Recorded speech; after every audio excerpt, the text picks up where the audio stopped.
My name is Rose Julie. I am 25 years old. I am a graduate of BSc Biochemistry. Currently, I'm majorly doing writing. I am a mother to a very handsome young boy. So, growing up as a young girl, my greatest fear was to raise a broken family, one that has frictions, constant frictions, divorce or separation. The worst was I never imagined myself getting pregnant before marriage. I feared getting pregnant before marriage. Interestingly, I got pregnant before marriage. And that changed my life completely.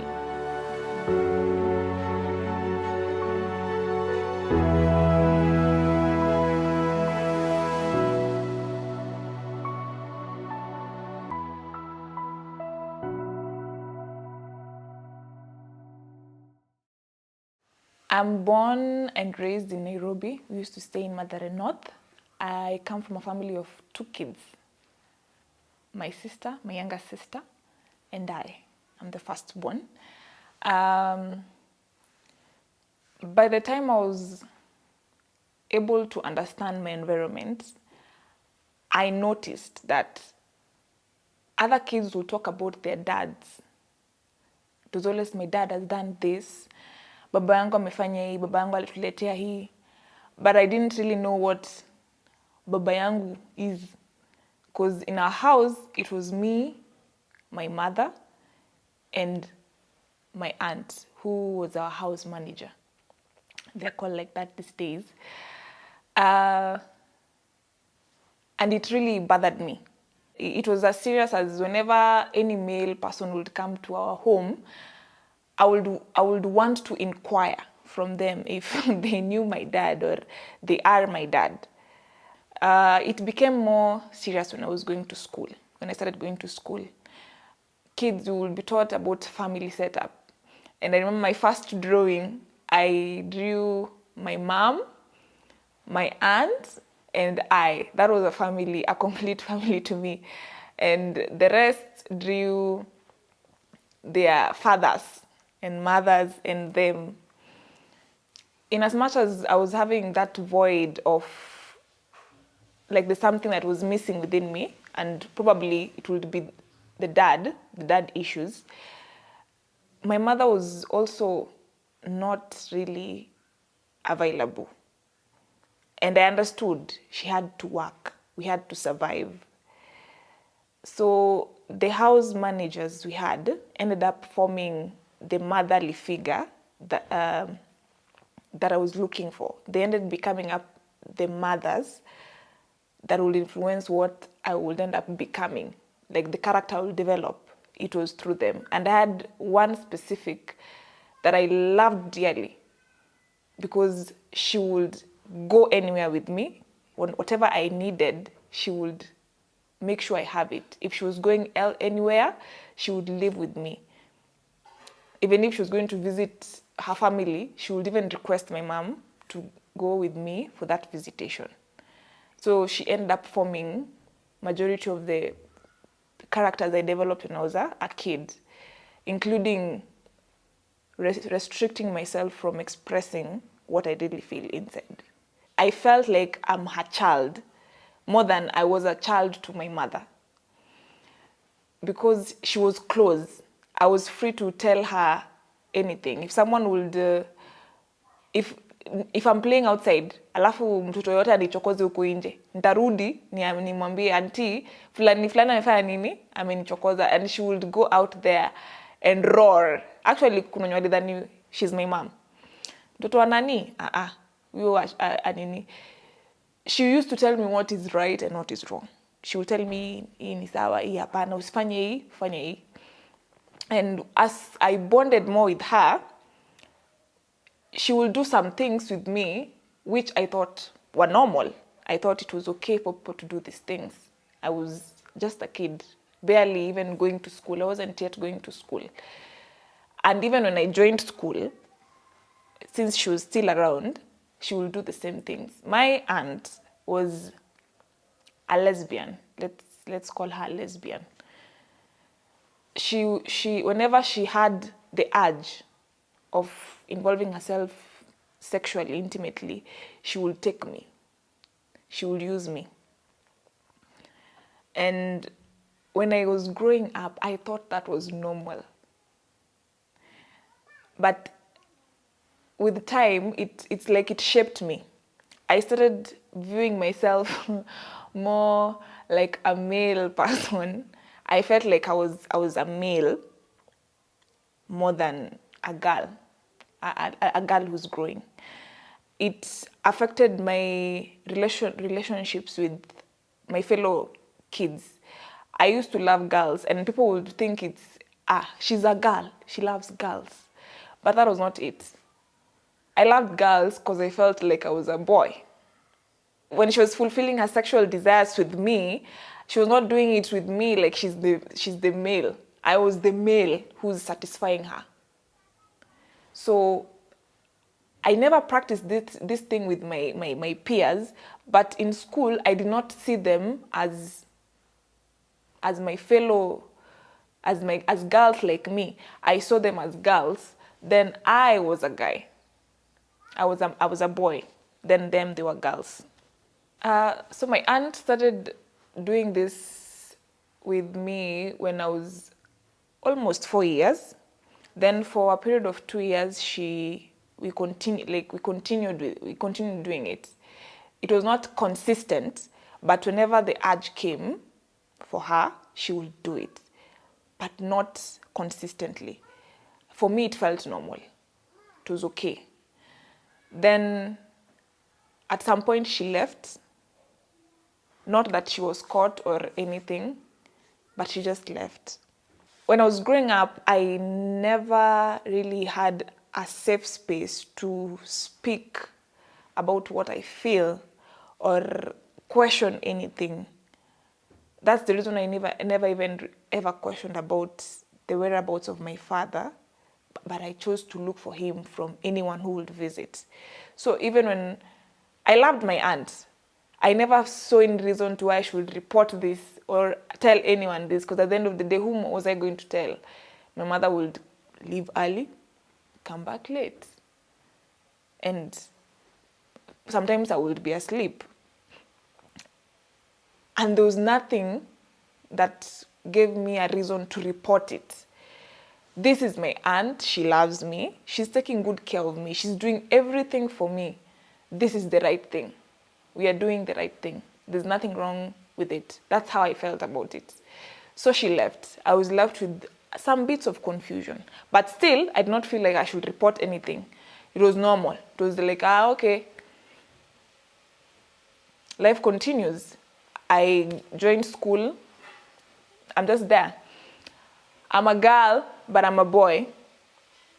Handsome boy, actually. Handsome girl. I used to call myself that. I'm a handsome girl. And then they're girls. I would play with them. Normal games, by the way. But I wouldn't see them the way they would see me. So eventually, with time, I really struggled with it. I really did struggle with it. But with time, it was eroding. It's like I was now realizing, no, we have girls, and I'm a girl. Then we have boys, and they are boys. I'm a girl, we don't wear this. Those are boys, they're wearing those things. And by learning that in school, because of how I used to talk and play with my peers, I finally realized there's a difference. But still, I did not realize a difference in terms of sexuality, in terms of intimacy. But I just knew there was a difference. These are boys, and this is how boys are. Then there's me, who's a girl, and this is how I'm supposed to be conducting myself. I believe teachers do a great job in school because they spend most of the time with the children. They get to analyze a problem. They get to notice the problem first before the parents. And I think it's very important if parents will take time with their children and provide a space where the child can openly speak about something, where a child can come and say, Mom or Dad, Auntie, leo alinilalisha kwa kitanda akanifanyia hivi, then boom, you know, there's a problem here. If there's no that space, the child will not know that's wrong.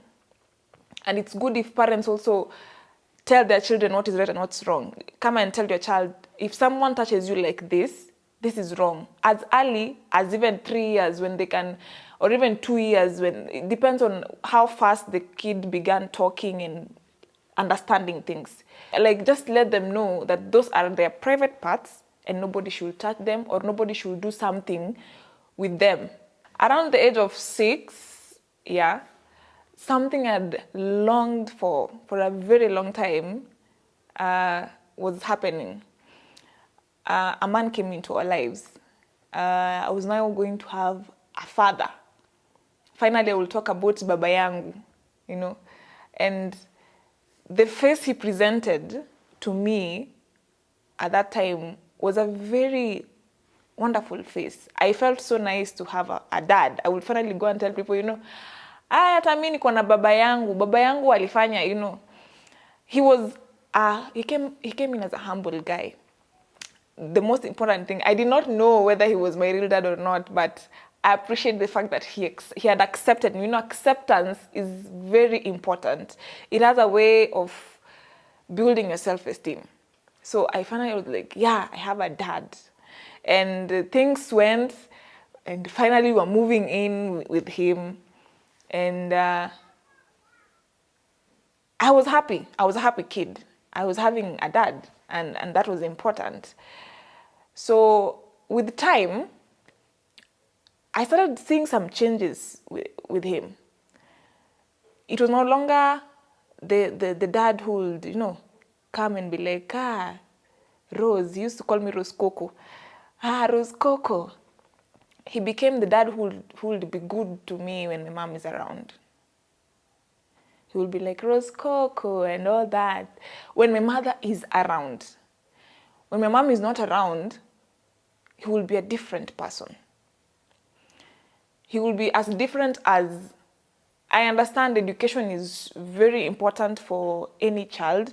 And I know someone will tell me, look how you turned out. But at that time, I did not need to turn out this way. I needed to be protected. I needed to be understood. I needed to be allowed to express myself, to play. But I didn't have that privilege. I used to play while hiding. If anyone will be outside the gate and tell me, Babako anakuja, the speed at which I would leave that game and get into the house was, I think a cheetah wouldn't really manage that speed. I was so fast. I became horrified of the fact that my dad is coming. It was no longer Baba Yangu. It was Baba Yako. It was not Baba Yangu anakuja. It was Babako anakuja. Speed. And one thing I appreciate about him, his methods might have been very absurd, but I usually account to my love of reading and writing to him. Because at that young age, was it pre-unit, I was writing composition. I was reading. One truth is, he found me when I was not performing well in school. I couldn't even read ABCD well. But with time, I learned them. I became better in school. At first, our relationship was nice. And I think that's why I was improving in my performance. But when he began changing, yes, I maintained my performance, but it was not because I'm really performing because I'm the best or I'm so bright, but it was because I feared the embarrassment that would come with my failure. You would go back with a report and you're not in the top 3, and the words he would use. And those words made me feel less of myself. So I strived to be at the top so that I don't end up offending him. I cannot really understand what really changed in our relationship because he was just close. He was close. He was my dad. But then it was just a sudden change. I didn't understand it. It was just a sudden change. He was just no longer the dad I knew. He would just have these hurtful words. It's like there's something wrong. And once again, the feeling of void, that like there's something still missing, came back. He will tell me to go out of the house at night after eating, probably because I was feeling sleepy and lazima nipigwe na upepo. But and maybe it was because they were having family meetings with my mother. That time I was staying in Kangemi. My mother, and that they didn't want me to hear. But you see, when I was going out or outside, personally, I would not even think about those meetings they were having. I would think about, why does this man hate me so much? My dad would even lock me up in the house. He will leave a bunch of assignments, papers, zenye nafaa kufanya. Na ujue bado nafaa kufanya the house chores, which is right, I was supposed to do them. And yeah, I'm supposed to study. But you see, all work with no play makes Julie a dull girl. A boring girl, actually. He used to lock me up and go out with my sister, my younger sister, to play. They used to go for walks and whatever. I used to be left inside the house. He has locked me from outside. The most horrific thing about this locking inside was that one day, our neighbor, our drunk neighbor, came back home during the day. And I think the wife had left him because he used to be a violent man. And so he had decided he was going to burn himself inside the house. Our houses were hizi za mbao, hizi za Kangemi za mbao. So yeye akachukua mtungi, mafuta, mattresses, akakatakata, akaweka, akawasha moto. So yeye amelewa. He was really drunk. Yeye amewasha moto. So from outside, it's when people were like, kuna baba nani anafanya nini? Anachoma. Kukwao kunatoka moshi. People are thinking that there's no one inside, but kulikuwa na mtu ndani. I was in primary. I think probably in class 4 should be class 4. And it was traumatizing because even if that house did not burn eventually, but I was inside. And I actually thought this was it. This is me burning down. And now I'm going to tell you, after that incident, there's a time, after that incident, hiyo moto haikuwaka sana, haikuwa kubwa, so neighbors wali manage kuingia ndani, wakamvuta, wakazima moto, wakahamishwa. I can tell you, hiyo kitu iliingia kwangu, mpaka I used to feel like running away from home. And one day I ran away. I even wrote a letter to my mother because I felt like she understood me. She knew what I was, probably she was trying to understand what I was going through, but she had to allow us survive because I also noticed she was the one providing most of the things. And again, she was a woman who came in with a child. And in our community, that was another story. You're getting? So she will not really speak up sana because people will be like, probably wanafikiriana ananidefend tu na unaona. And again, sikutaka kuruin. I mean, this was my father. I wanted a father. So sikutaka kuruin anything. So I wrote a letter and I wanted to run away. And I started walking, telling myself I will go to Westlands na nikuwe chokora huko. But hiyo kutembea nikafika nikaona mamboga mwingine hapo, nikakumbuka mama yangu. I walked back home. Hiyo siku nilichapwa by the way because nilikuwa nimeparara, but I didn't know I was walking. Nilikuwa nimeparara ile ya I was running away, not that I was outside playing. No, I was running away. And the second incident about yani vile kitu ilikuwa inaniingia ni ile kuna siku I was from school. Class 5, we had been taught about judiciary, legislate, arms of the government. So I went, there were friends of ours kwa hiyo plot. I went and asked them. Alikuwa yeye na sister yake wamekaa hapo. I went and asked them I was asking them about those things. Then someone told me, baba yako anakuja. But it was too late. It's like he had already seen where I was as I was running back to the house. So the moment he entered the house, he told me, Rudi, pahali umetoka. And up to date, I hate those words. Like, Rudi, pahali umetoka. What do you mean? So, mimi nikadhani, leo nimeachwa nifanye nini? I go out and play. So, mimi nikarudi, pahali nilikuwa nimetoka. I went back to those friends of mine. Then again, I had a roar with my name. Rose! And I was like, what have I done? I walked pole back to the house. I was beaten. I did not know what I had done. I did not have the energy to ask, but I was just being beaten.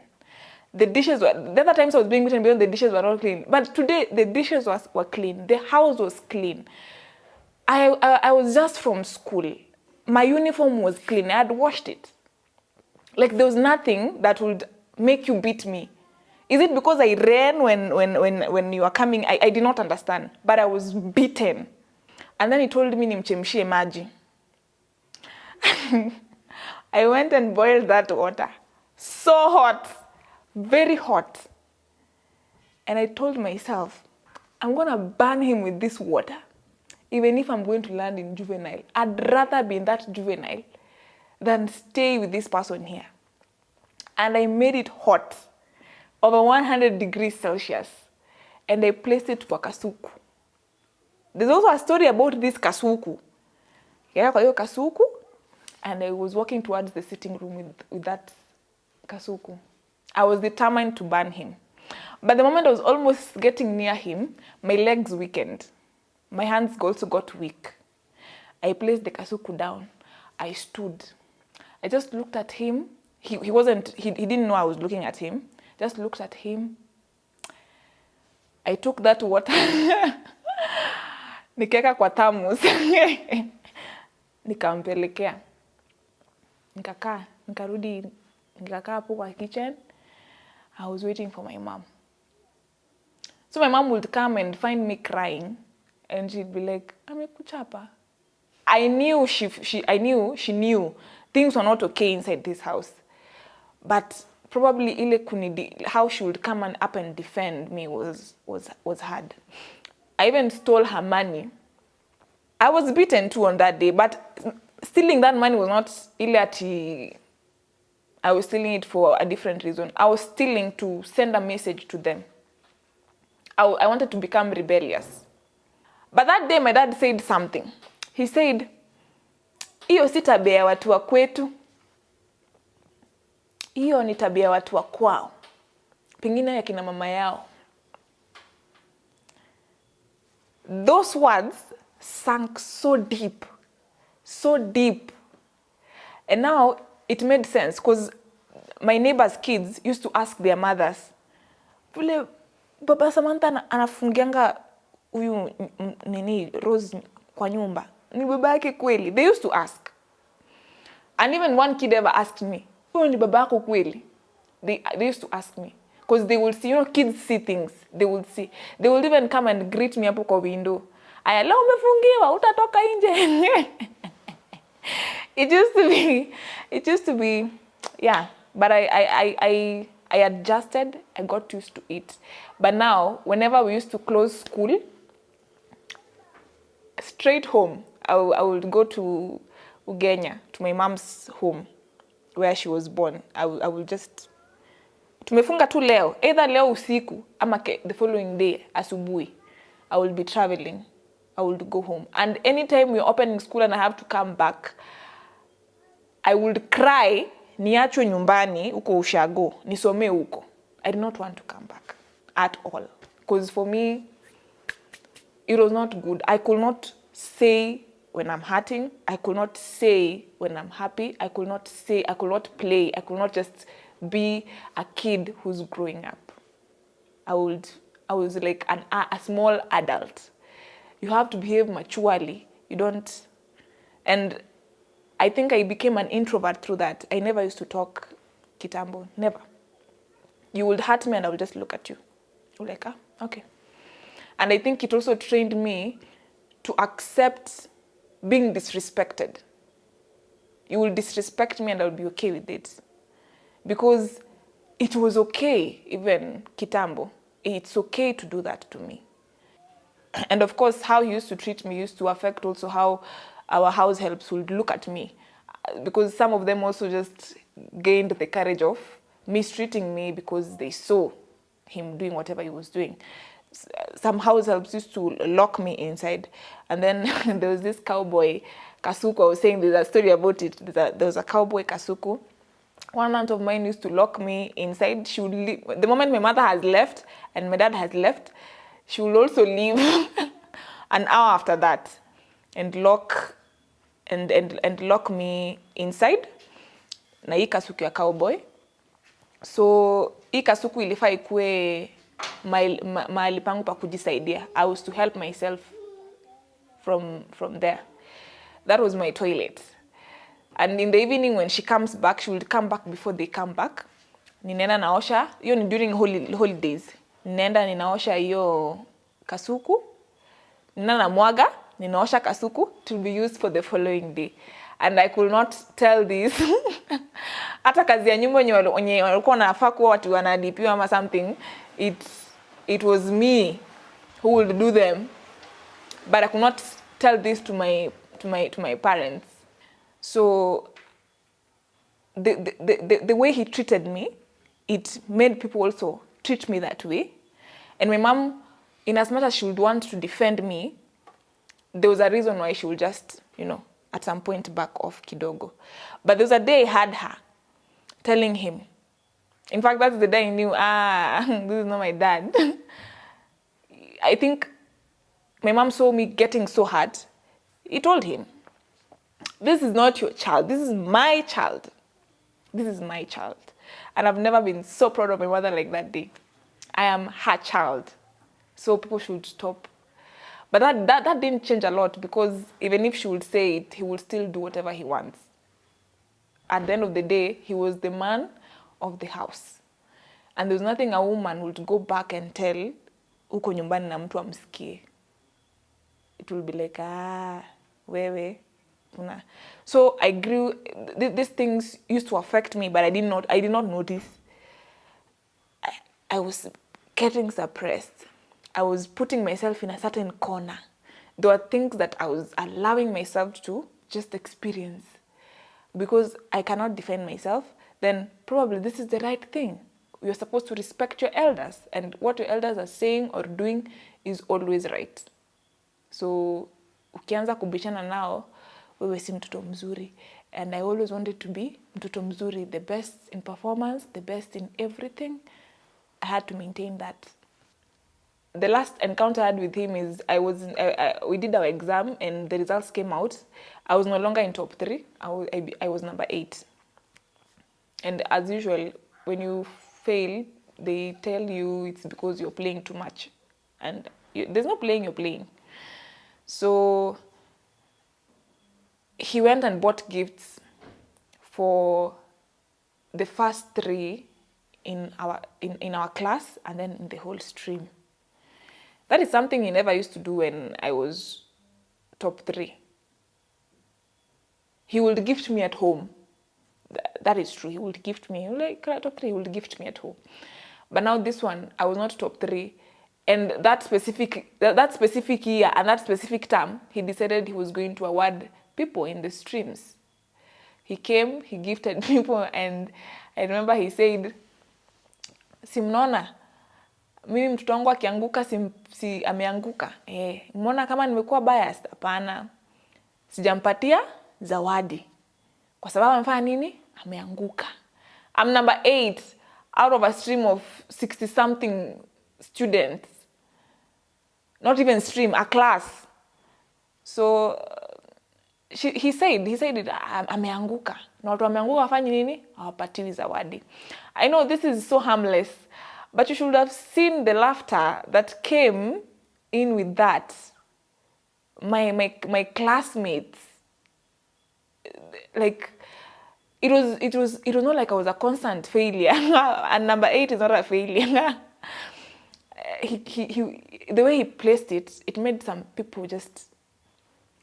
kids just decide to use that one as a reason to just pull my neck and just have games with me. So we closed school. I just placed it in my mind, this guy doesn't like me. He just doesn't like me. My mom is no longer fighting for me. So these 2 guys don't like me. I went home and told my grandmother, my mother and my father don't like me. Then when I was at home, a call came in and I was told he was sick for some time and he passed away. Up to date, I usually don't know whether I was mourning his death or I was mourning for the pain he had inflicted in me. Or I don't know. I honestly don't know. But I cried. I really cried. Probably I cried because I was going back to not having a father. The father that I was really longing for. And I would go back to square one. And probably I was crying because of the beatings he had given me when I was right and when I was wrong. Like when I had no mistake and when I had mistakes. Or maybe I was crying because of the neglect he had given me. He will just see openly that there's his favorite kid and there's you. It was so open. So he left. I cried. I still don't know up to date what really I was crying about, but we went back to square one.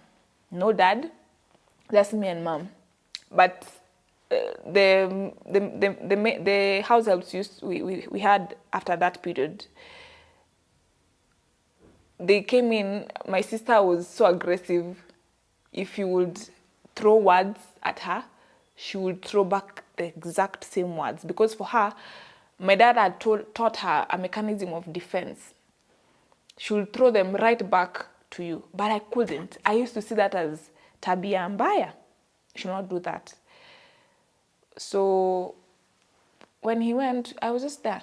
I just went back to 0. And at some point, we just told our mom, we don't want to see any house help in our house. His photo used to be on our wall. The moment you just come in, when we moved into Dhiru, you will just get into our house, you will see his picture. I used to have nightmares. I told my mom, you need to remove that picture there. I don't want to see it. We don't want to see it anymore. He's gone. We are done. So in 2007, a year after my stepdad had passed away, I got to meet my dad, my real dad. Apparently, he had been looking for me. It was funny. I met him in the national music festivals where I was presenting. While in the house, there's a day my mom came and asked me a very funny question. She was like, if you ever get to know that the one who died was not your dad, and that your dad is a mzungu, would you go with him? There's one thing my mom feared. She knew 100% sure that if any other person would present himself as my dad, I would go with him. Because I felt like she didn't like me. She was for the other side and not me. But I do love my mom. Honestly, I do love my mom. So I was thinking, what she didn't know is that I already knew that was not my dad. There's one of my aunts who had told me, that is not your dad. So I just thought about it and I told her, I wasn't go with them. I don't know them. You're my mom. So I think that gave her an open space to finally tell me about me having my own dad, and yeah, he was looking for me. So it was arranged, and I went for the music festivals in Kisumu in that same year. Even when I was presenting our the shairi, I was looking at that at the congregation. I was looking at those people trying to picture who looks like me, who looks like me hapa, babangu nani sasa, you know. I was saying anaweza kuwa nakaa aje, eh? So I came out, we came out, we were celebrating, but I'm celebrating, my mind is I really want to see my dad. How does he look like me? Is there kuna ka resemblance nini? I was waiting. So he just comes. Actually, he just came.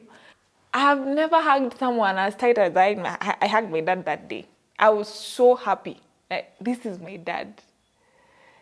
This is actually my dad.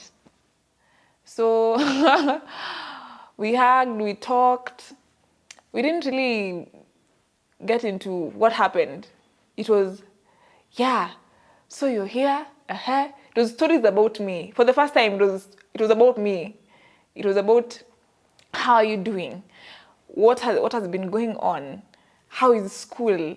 And you know, for the first time, I felt like someone was concerned about my well-being. Someone wanted to know what is really going on with me. And we talked, and when time came, he left. I didn't really want to. He had told me he has a family and all that. So I was like, okay. He told me I have a brother. I was like, I would love to see my brother. Because at home I don't have a brother. I love my sister, but I was happy to know that I also have a brother. And that was it. So from there, we would communicate. When I went back home, we would communicate. And even by the time I was doing my KCPE, anytime I would receive a success card, I just wanted to know if it's my dad's. But funny enough, it came the last day I finished my exam. Then it came, and then I was called, you have a success card here. Then I looked at it was my dad. I was like, now this is the success card I've been waiting. I've been waiting for. So it was just nice. It was okay. Then we've been in constant communication to date. We talk, we share. We can call and talk and say a lot of things. And if there's something he has really tried to instill in me, he has really tried to make me understand that was then. Whatever stories that came along with that, whoever is saying the truth or not, it doesn't really matter.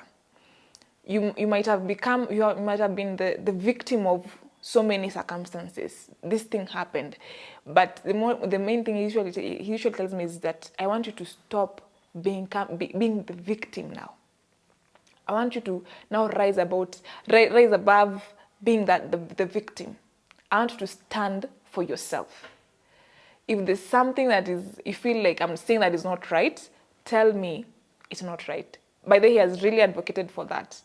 I think probably he noticed that I allow my environment and people around me to tell me what to do. And what they say is what I do. I don't really take time to sit and think about what I want, what I feel is good for me, or even if the advice I'm being given is right. Is it the ultimate right? Is there a way I can do it? I can follow it, but on my own terms, not on the terms of others. Let me take you back to class 6.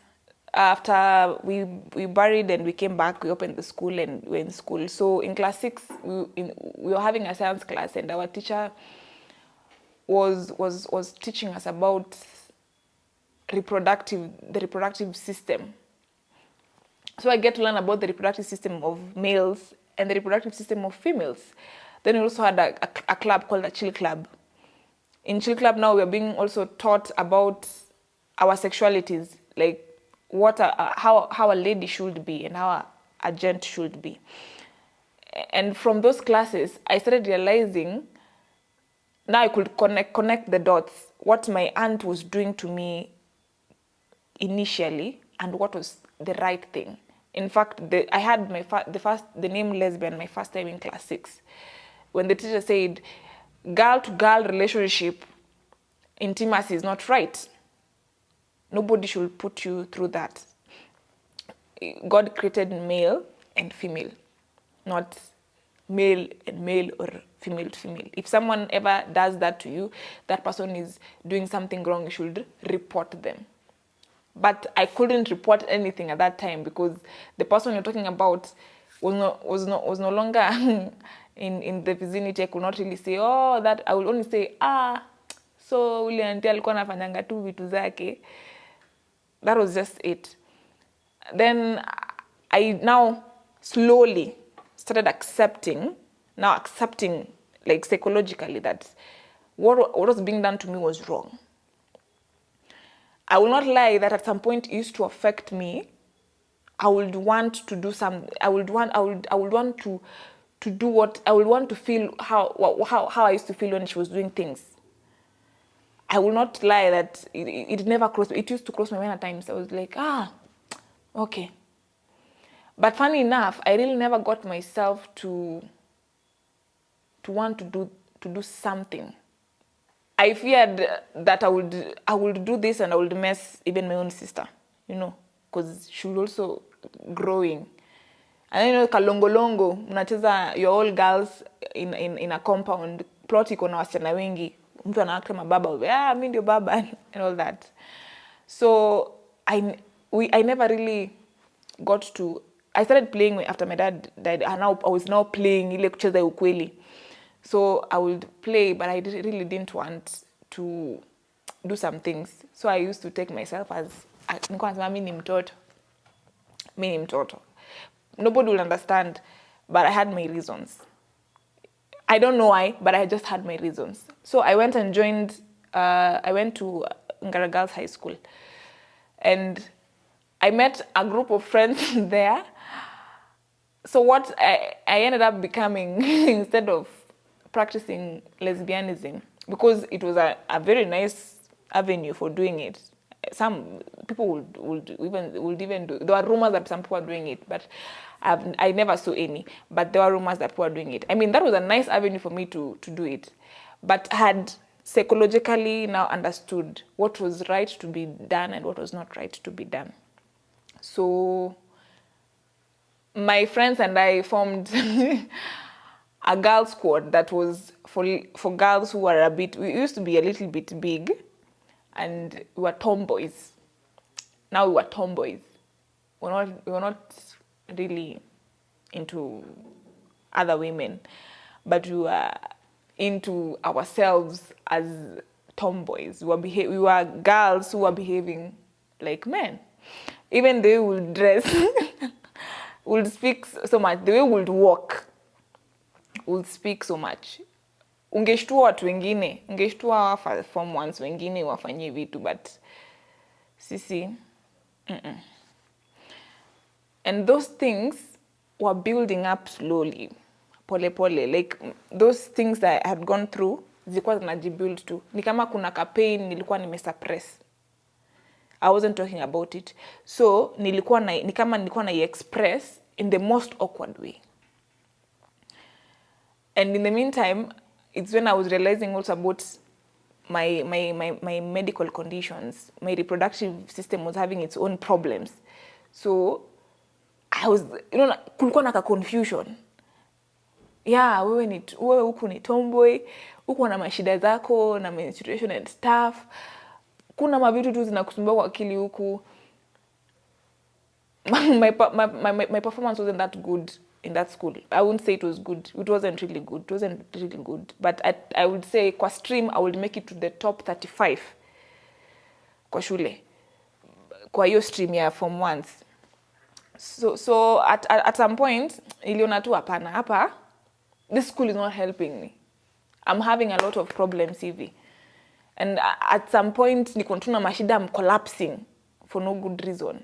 Sielewi mwili yangu, and you go to hospital and some doctors are like, she's being hysterical. Akona hysteria. Like no one wants to really know what's wrong with you. So uko mbele ndo tuna realize msichana damu yake inafanyanga nini? Inaisha, inateremka chini.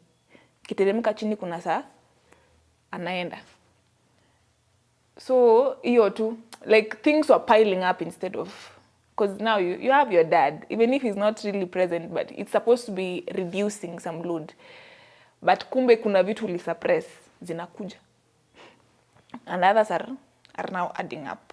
So I transferred. I went to a mixed school. In the mixed school now I knew about males and females. There's nothing like males and females. I had my best friend from my first best male friend from that school.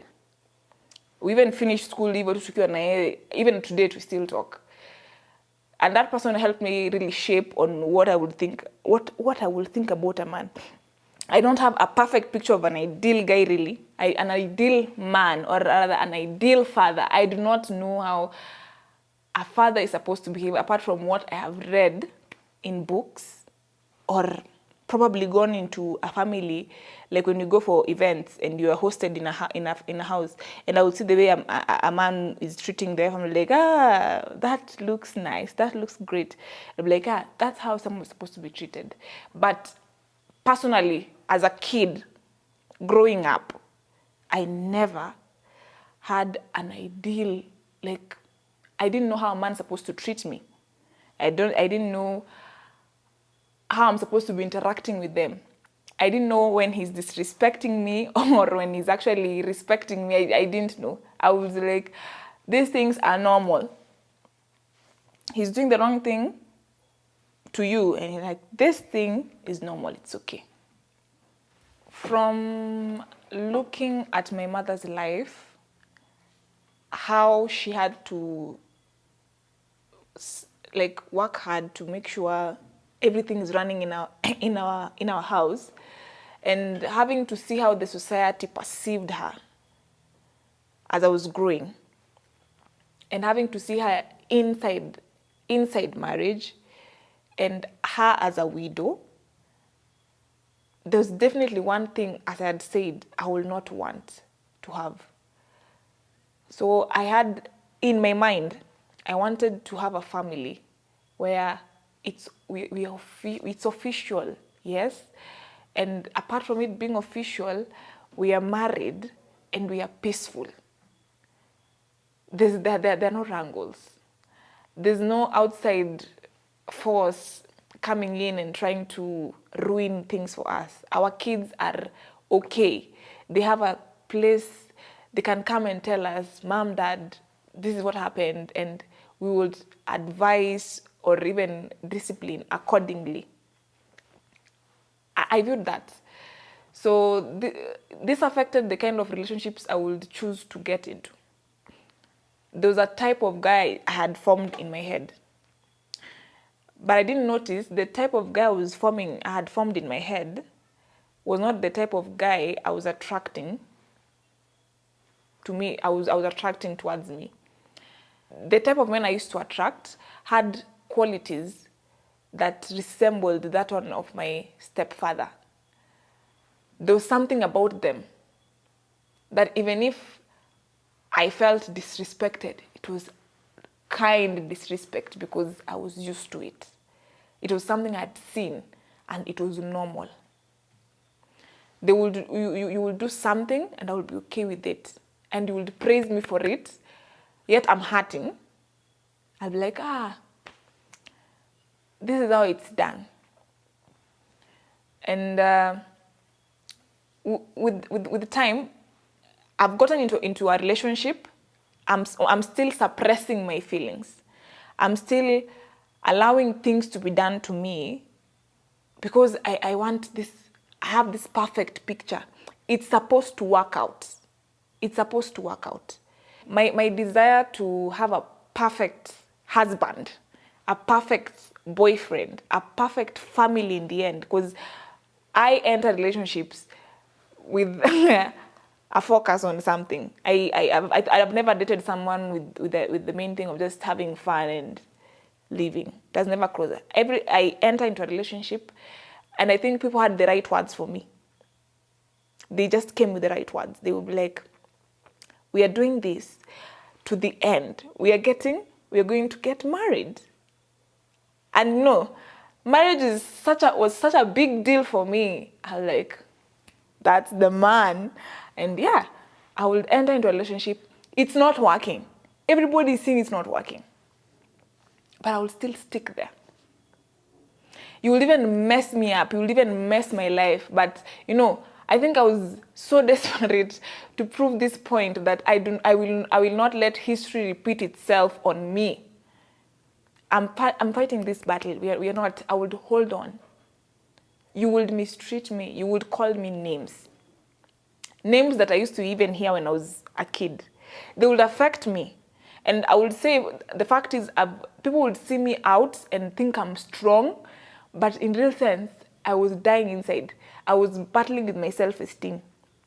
I was a shy person, but pretending to be bold.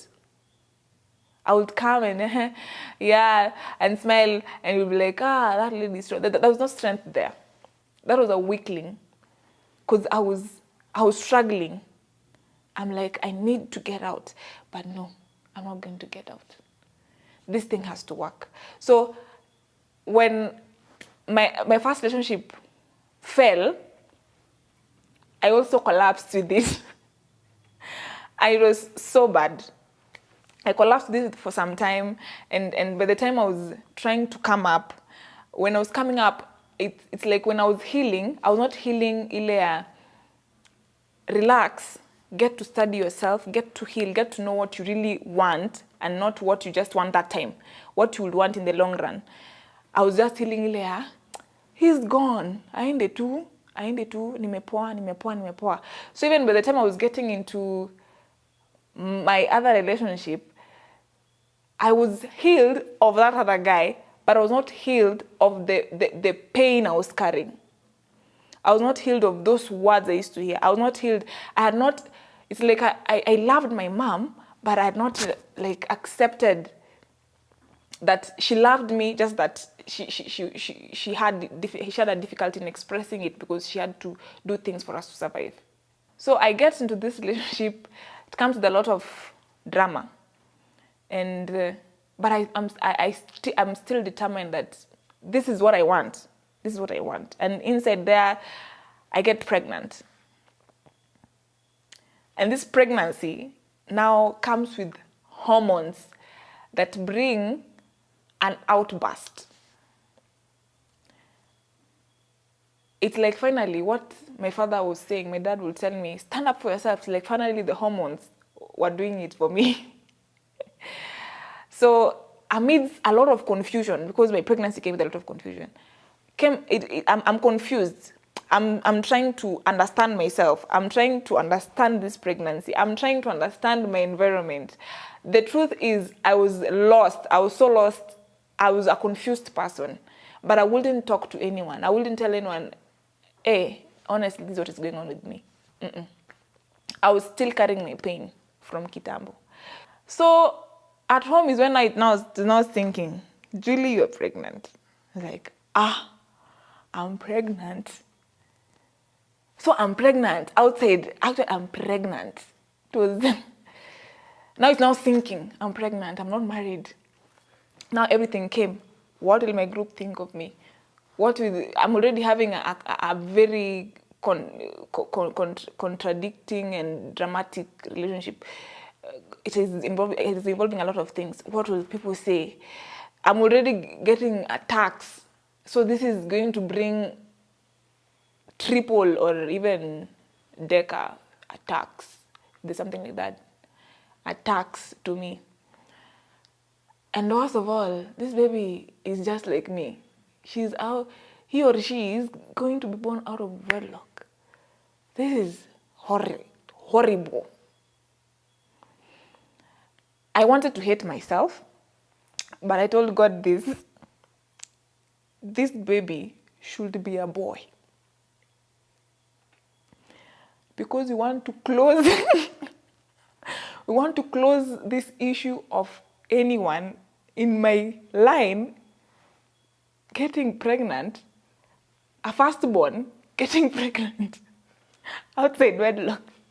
If I ever get a girl, it'll be a second born huko. But huyu hata akue tu kijana. Tufunge tu hii maneno Mungu. And this boy will be called this. It's something I just said. I didn't know. I just said, yeah. My mom knew I had explained to her my nini. She had seen me suffering even initially. So I know it really did hurt her. It did. I know that is the plain truth. It did hurt her. But I was her daughter. And if she was not going to accept me, who will accept me outside here? No one. So she just said, take care of yourself. We're going to support you. Even though I knew it really did hurt. So one day, in my mother's house, I don't know what happened. I can't really remember, but she said something. And this thing touched a nerve. It's like it touched something that has been hurting me from long ago. I've never been in an argument with my mom, or even shouting, or even talking back to her, never. But for the first time, I did it.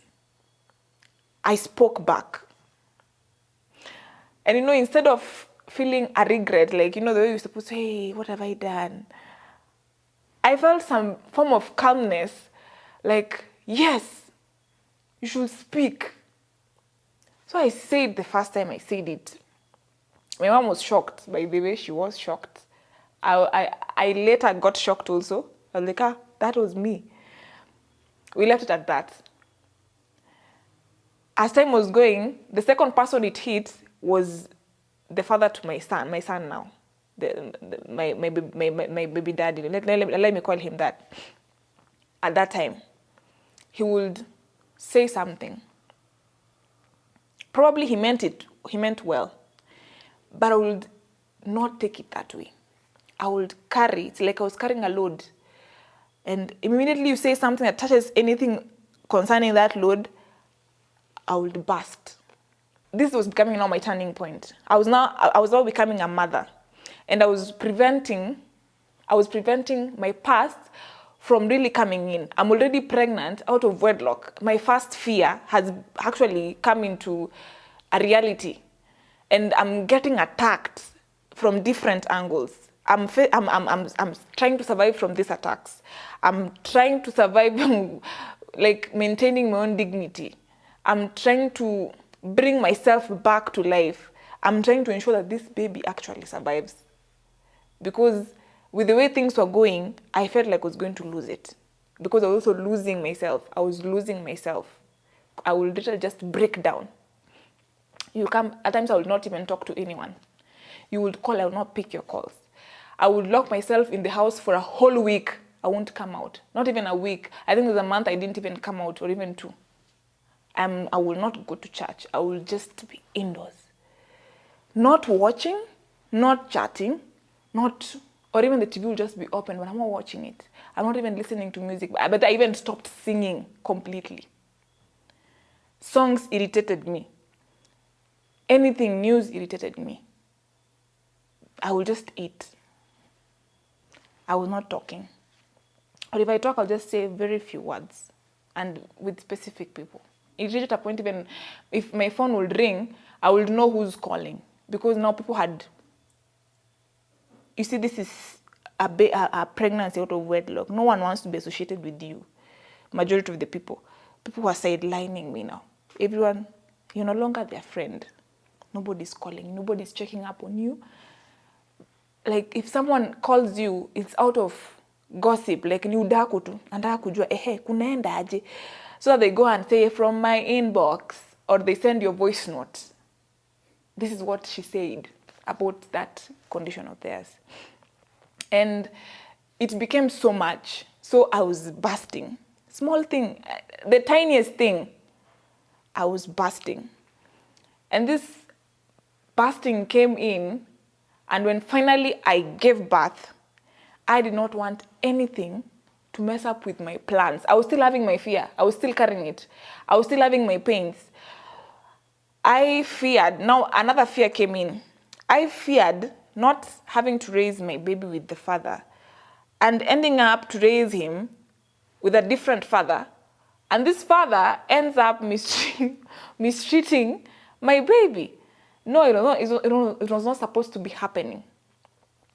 Liwe liwalo, So I really struggled, I really struggled with my guy to make our family work. It had to. Like hakuna any other option. It had to. And then the families are like, yeah, umeshika ball, so what is your plan? Umeshajifungua, mtoto mtakaje, And obviously many people will push for you guys to get married. But after I gave birth, and all of a sudden I started seeing a second fear coming to reality. I started seeing myself becoming a single mother. Not because the dad had disappeared. No, he was there. But I would sit and look at things and be like, what if? What if? The what if? What if? What if? What if? What if?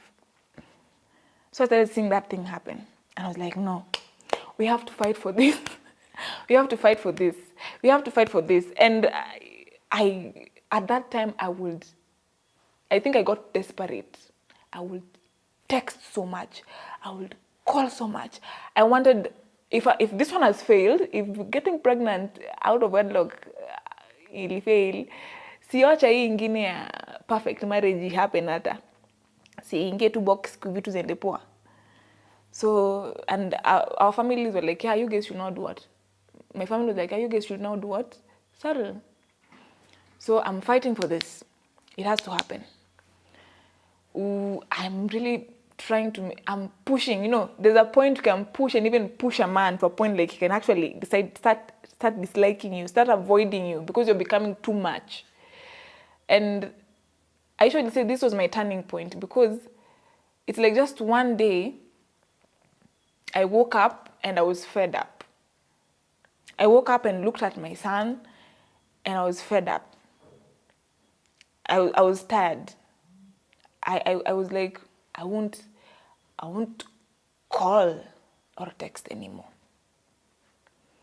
I won't ask for things to because when I was pregnant, we would at times stay together. At times I was not there, so I was just tired. Acha ikae. Not that I'm giving up on the relationship. I'm like, hii mambo yangu ya kufanya kusukuma vitu, wacha i dead, wacha iishe. And I said, I would want this boy, to grow with the love of both his parents. But I don't want to subject myself into more humiliation than the ones I've already accepted, I've already found myself in. And for this boy to survive, I need to stand up for myself. I need to stop allowing people rub, because I would get into Facebook and I would find very funny messages on my messenger. I would be abused. And something I never mentioned, when I was pregnant, there was even an issue of me being HIV positive. Like someone just came up with a story. And some people stigmatized me because of it. Because someone said. So I finally delivered. I was breastfeeding my kid and some people were surprised. Unanyonyesha mtoto. I was like, what is wrong with me breastfeeding my son? I left it at that. So my fears, it's like some were coming and others were fading away. So I've already gotten pregnant and I saw no life after getting pregnant out of wedlock. But actually there was life. I was living my life. I was having my baby and nothing had stopped me from moving on with my life. There's nothing like you cannot go ahead. I was going ahead. I was going to push through this. Not that I was not thinking of how my son will grow without a father. I was so afraid of him. This is a boy. It's not a girl. That I cannot lie to myself that I'll raise my boy to like a man. I'm a woman. And a woman who doesn't even actually know how men are supposed to be. So I will not say I'm the perfect person to raise this boy alone. I will need help. I will need the father to be present, because someone can be a great father, but maybe probably not a good husband. So I said, no, for these things to work, I have to be calm and cool, even with the dad. So our relationship will be there. We just do things. Whatever comes, comes. Whatever goes, goes. And I left it at that. It's like having this baby made me realize I need to become a better parent. I need to shape him in a different way. Not like I will be barring him from facing his own pains, but I wouldn't want them to come from me. I wouldn't want him to feel like I wasn't there. I don't want him to feel like I allowed people to hurt him. So I've had series of intensive thinking about myself, who I am, who I want to be, where I'm heading to. My fear, my perfect perception of a family was not bad, just that I was viewing it with the wrong lenses. So finally, I gave myself a room for making mistakes. They were bound to happen. I was supposed to allow myself to make mistakes and accept them, because accepting that I've made a mistake and looking for a way of correcting it was just the best way to solve everything. So I had to accept my mistakes. I had to accept my childhood. I had to accept what was going on in my relationship. Like, I had to accept a lot of things. I had to accept that I'm a mother and I need to make it different. I had to learn to defend myself, because this kid needed to learn how to defend himself. He needed to know that if something is wrong, he would come and speak up. Or if he is not sure of something, he would come and ask without feeling like someone is going to, attack him. Or I just wanted a safe space for him. If I see you doing something to my son and I feel it's wrong, I will tell you outrightly, don't do that. We don't do that here. You don't do this. And that's how, even when you're having an argument with his father, you'll be like, that was wrong. It was really wrong. And you're holding it, because I don't want him to think that arguing and fighting and throwing those big words is normal. It's not. I want him to understand it differently, because I also came to realize a man will treat you the way he sees his father treating his mother, and not he loves his mother. Men do love their mothers, but they will not treat you the way they treat their mothers. They treat you the way they see their fathers treating their mothers. So I will not want him to see me being mistreated and he thinks this is normal. This is how it is. I don't want him to disrespect women, and I don't want him to disrespect men too. So I have to behave, and he has to behave. And that's how I just did it. I just said, it's enough. I'm going to start afresh, clean and clear. Whoever feels like joining me to build my life, because it's like I'm building my life again from the ground. I'm on a clean sheet. I'm now understanding men better. I'm now understanding what I'm supposed to be accepting and what I'm not supposed to be accepting. I can now sit down and look at Babageno as a case study and say, this is how I'm supposed to be treated. No, this is not how I'm supposed to be treated. Actually, that's what I've been learning from him. If you treat me wrong, I just know. You did not treat me this way the other time. Why are you treating me this way this time? So this is how I'm not supposed to be treated. This is how I'm supposed to be treated. I will look at my friends from SMS. I would see how they also treat us around. I will be like, I'm supposed to be treated this way. I will see how they communicate. So I believe standing for yourself is the best thing. My mother did a great job raising a woman, because for one thing, I've seen her standing and fighting and insisting on standing for herself. But probably in that bit of raising, I would say parents should try and bond with their kids. Create that safe space where a kid will say, Mom, this is what is happening to me. Not let the world shape your child, because he or she will one day change and you will think that there's something wrong with them. No, there's nothing wrong with them. It is something they have grown up with. They just didn't have a space to bring it up. And when they finally bring it up, it might be good or it might be nasty.